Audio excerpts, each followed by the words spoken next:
नमस्कार दोस्तों, स्वागत है आपका स्टडी आईक्यू में। आज हम लोग बात करने वाले हैं इंटरनेशनल रिलेशंस की। हम लोग बात करने वाले हैं इंडिया और म्यांमार रिलेशंस के बारे में, और हम लोग एक चीज ऑब्जर्व करने वाले हैं, Indian foreign policy with respect to Myanmar, यहां पे क्या बदलाव आया है। हम लोग कह सकते हैं कि एक रियलिज्म आ चुकी है हमारी फॉरेन पॉलिसी में विद रिस्पेक्ट टू म्यांमार। आप यहां पे हेडलाइन देख सकते हो, India's tough choice to engage with the Myanmar junta is in our own interest. ये आर्टिकल लिखा गया है फॉर्मर एम्बेसडर विष्णु प्रकाश द्वारा। काफी अच्छी यहाँ पे एक रियलिस्ट पर्सपेक्टिव उन्होंने लिखी है, थोड़ी सी स्ट्रॉन्ग लैंग्वेज भी है। आप यहाँ पे नीचे देख सकते हो उनकी प्रिस्क्रिप्शन।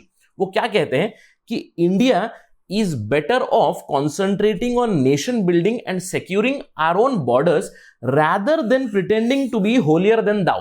यानी कि इंडिया को यह जरूरत नहीं है कि हम होलियर देन दाओ है ये बताने की, यानी कि हमें जरूरत नहीं है कि डेमोक्रेसी को प्रमोट करने की, हमें जरूरत नहीं है ह्यूमन राइट्स को प्रमोट करने की। ये सब जॉब करते हैं वेस्टर्न देश, यानी कि यूनाइटेड स्टेट्स और उनके जो एलाइज हम लोग कहते हैं यूरोपियन यूनियन और दूसरे डेवलप कंट्रीज।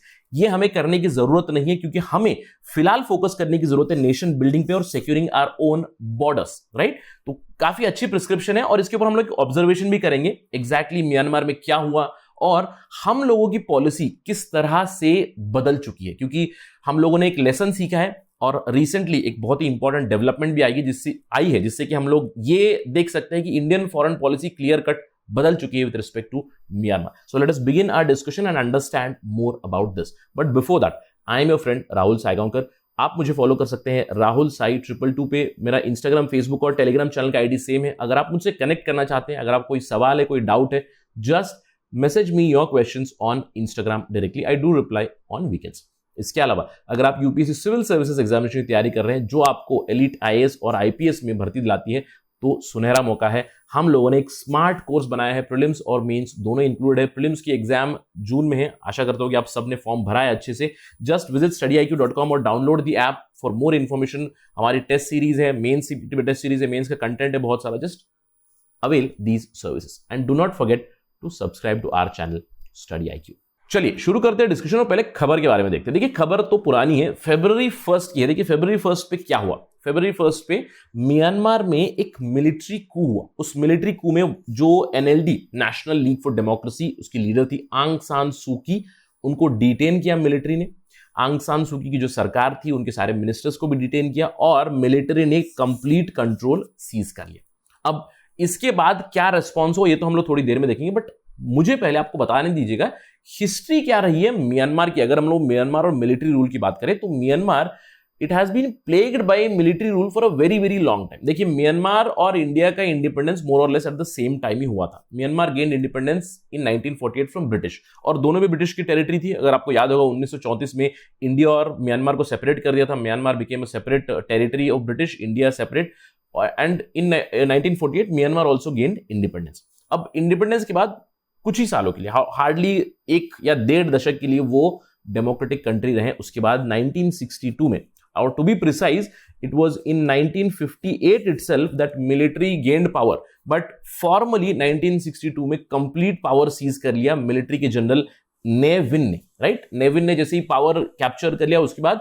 बहुत सालों तक वो रूल में रहे और बर्मीज सोशलिस्ट पॉलिसी वो लोग फॉलो करते रहे। तो मिलिट्री रूल वहां पे 1962 से ही है।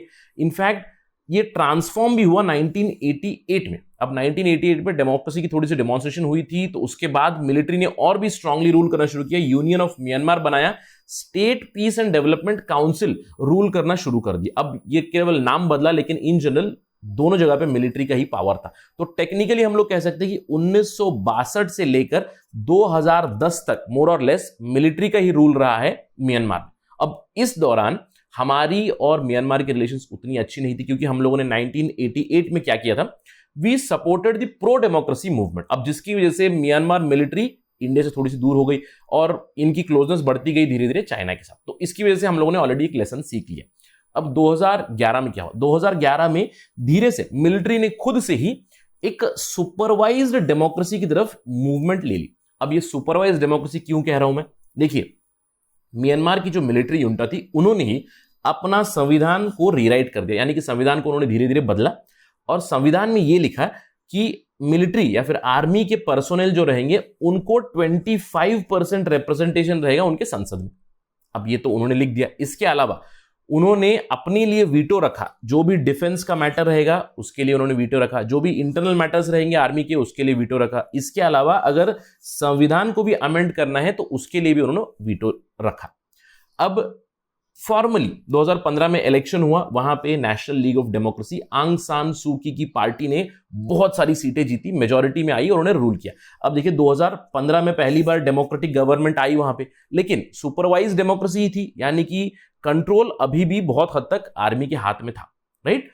अब क्या हुआ, 2020 में फिर से इलेक्शन हुए। अब 2020 के इलेक्शन में आंग सान सू की जो पार्टी थी एनएलडी ने, उन्होंने और भी भारी मत से इलेक्शन जीत लिए।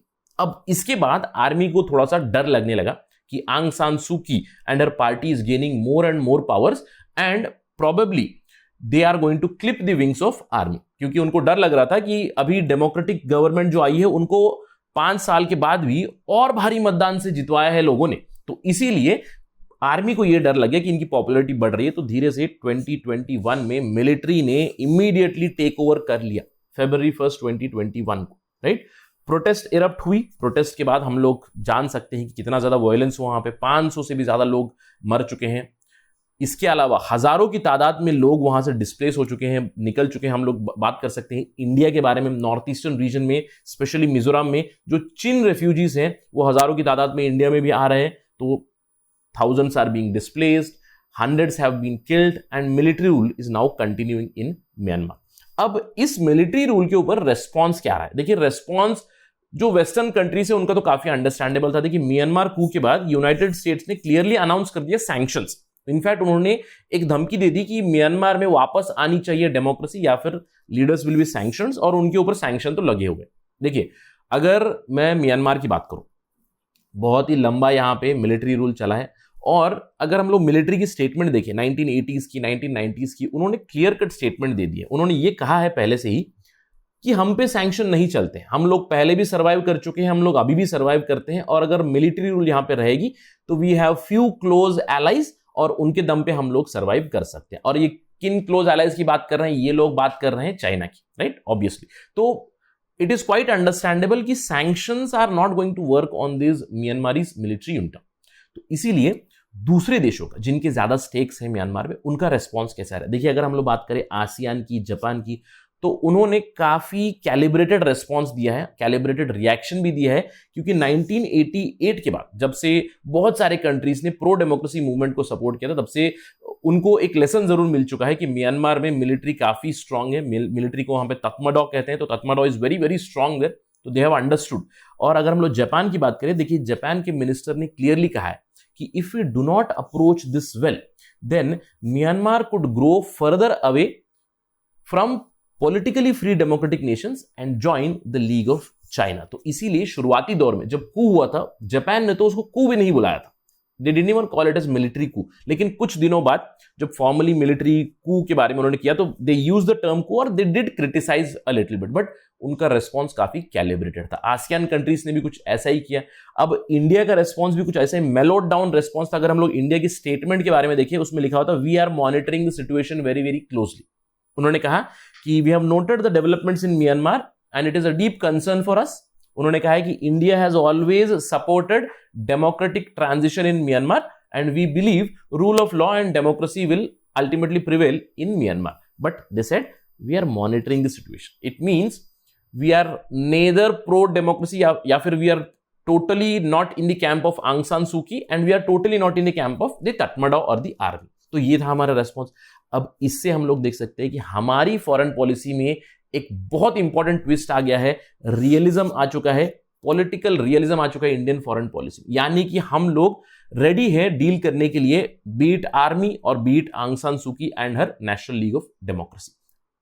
ये हम लोग क्यों कह सकते हैं? देखिए रिसेंटली कुछ डेवलपमेंट आई। मैंने आपसे कहा 1 फरवरी 2021 को मिलिट्री कू हुआ म्यांमार में, और अब जाकर मार्च में इंडिया ने खुद को इन्वॉल्व भी किया है। India is one of the 8 countries at the Myanmar armed forces day parade. अब यह हुआ था मार्च 26, 2021 को। आप देख सकते हो कौन सी कंट्रीज थी वहां पे।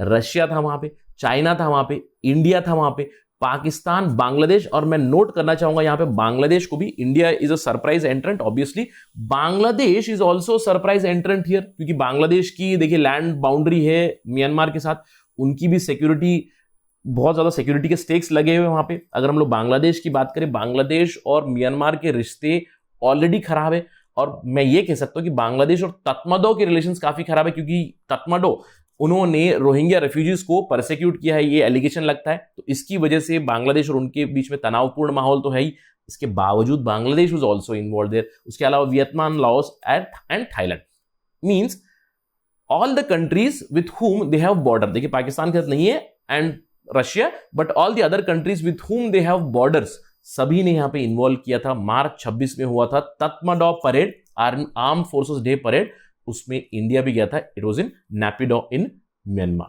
तो इससे क्या पता चल रहा है, क्लासिक केस ऑफ रियलिज्म है, क्योंकि 1 तारीख को हम लोगों ने देखा है कि यहाँ पे मिलिट्री कू हुआ। हम लोगों ने लाइट सी उसकी क्रिटिसिज्म भी की थी। We said we are deeply concerned and we are looking at this situation, but within a month or little more than a month, we are now involved in the Army Day parade also. This clearly shows that we are willing to deal with both.